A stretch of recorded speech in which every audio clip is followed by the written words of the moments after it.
The Victorian era, spanning from 1837 to 1901 during Queen Victoria's reign, is often romanticized as a time of prudish morality and strict social decorum.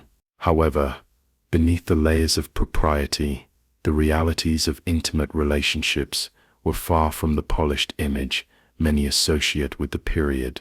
From awkward courtship rituals to bizarre beliefs about hygiene and reproduction, the Victorians navigated intimacy in ways that would seem absurd or embarrassing by today's standards.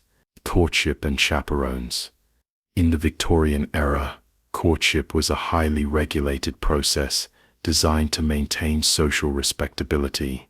Young men and women rarely had the opportunity to be alone before marriage, as chaperones were always present to ensure propriety. Instead of direct flirtation, suitors expressed their affection through carefully chosen words, subtle gestures, and even symbolic gifts, such as flowers with hidden meanings. Love letters were exchanged, but had to be written in an appropriate and modest manner. Any deviation from this strict conduct could lead to scandal and ruin a person's reputation. The mystery of female pleasure. The understanding of female pleasure during this time was severely limited. Many Victorian doctors believed that women were naturally passive in matters of intimacy, and that they did not experience sexual desire in the way men did. In fact, a prevalent belief was that a woman engaging in or even enjoying intimacy too much might be suffering from a medical condition like hysteria. To counteract such disorders, physicians often recommended treatments such as cold baths, exercise, or in extreme cases, hysteria therapy, which involved doctors manually stimulating women to relieve their so-called symptoms. Contraception and family planning. Although Victorian society emphasized large families and motherhood as a woman's ultimate purpose, there was a growing awareness of contraception among the upper and middle classes. However, most methods were unreliable or outright bizarre.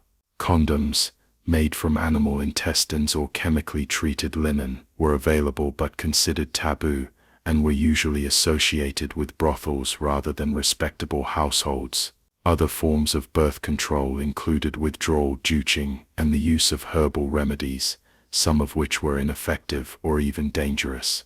Additionally, many religious and moral authorities condemned the use of contraception, reinforcing the idea that marital intimacy should only occur for the purpose of procreation.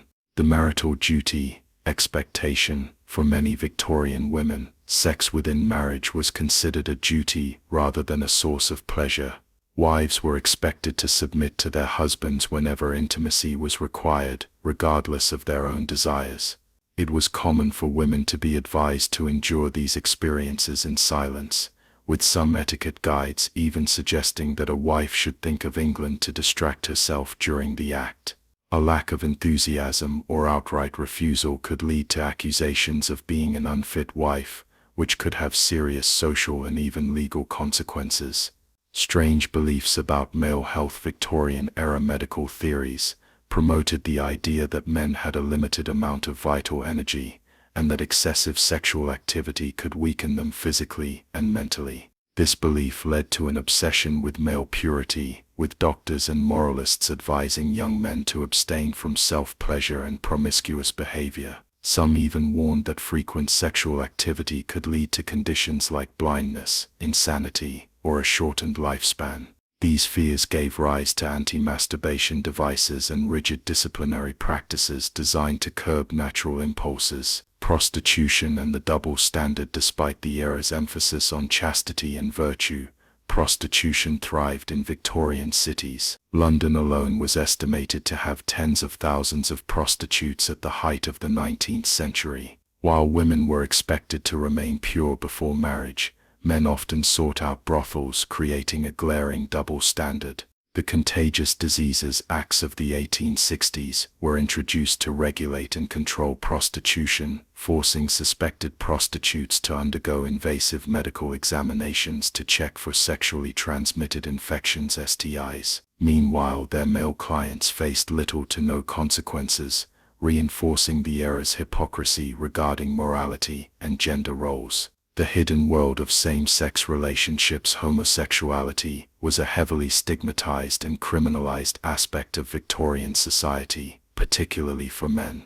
The infamous trial of Oscar Wilde in 1895 highlighted the severe consequences of being caught engaging in same-sex relations. Men faced imprisonment and hard labor if convicted of homosexual acts, forcing many to lead double lives and engage in secret relationships. Women's same-sex relationships, while not explicitly illegal, were also frowned upon and had to be conducted discreetly. Some wealthier women lived together in what were called Boston marriages, long-term partnerships that often hinted at romantic and sexual connections but were socially accepted as deep friendships. Hygiene and intimate practices. Hygiene practices in the Victorian era left much to be desired. Daily bathing was uncommon, and many people believed that excessive washing could lead to illness. Women were advised against cleaning themselves too frequently, as it was thought to cause harm to their reproductive systems. In marital settings, this lack of hygiene often led to unpleasant and unsanitary intimate experiences. Some men even sought medical advice on how to cope with their wives' unappealing natural odors, which further reinforced the era's lack of knowledge about personal care. Sex education and misinformation. Sex education was virtually non-existent in the Victorian era, and many people entered marriage with little to no understanding of human reproduction. Women in particular were often kept ignorant about their own bodies,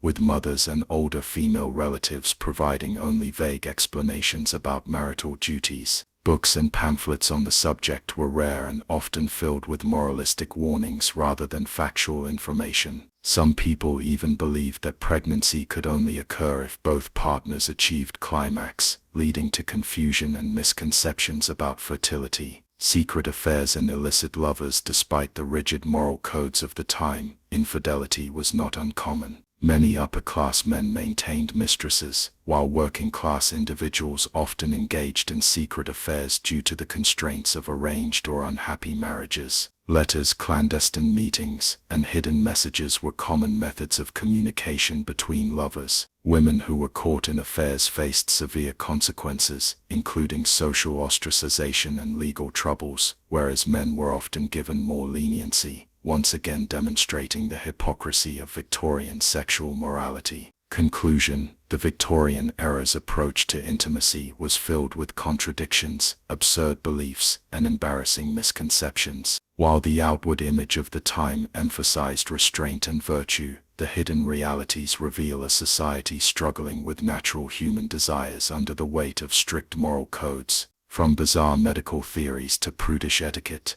the way Victorians did it was often awkward, confusing, and by today's standards quite embarrassing. Despite these limitations, people found ways to navigate love and relationships in a world bound by rigid expectations and secrecy, proving that human nature, no matter the era, always finds a way.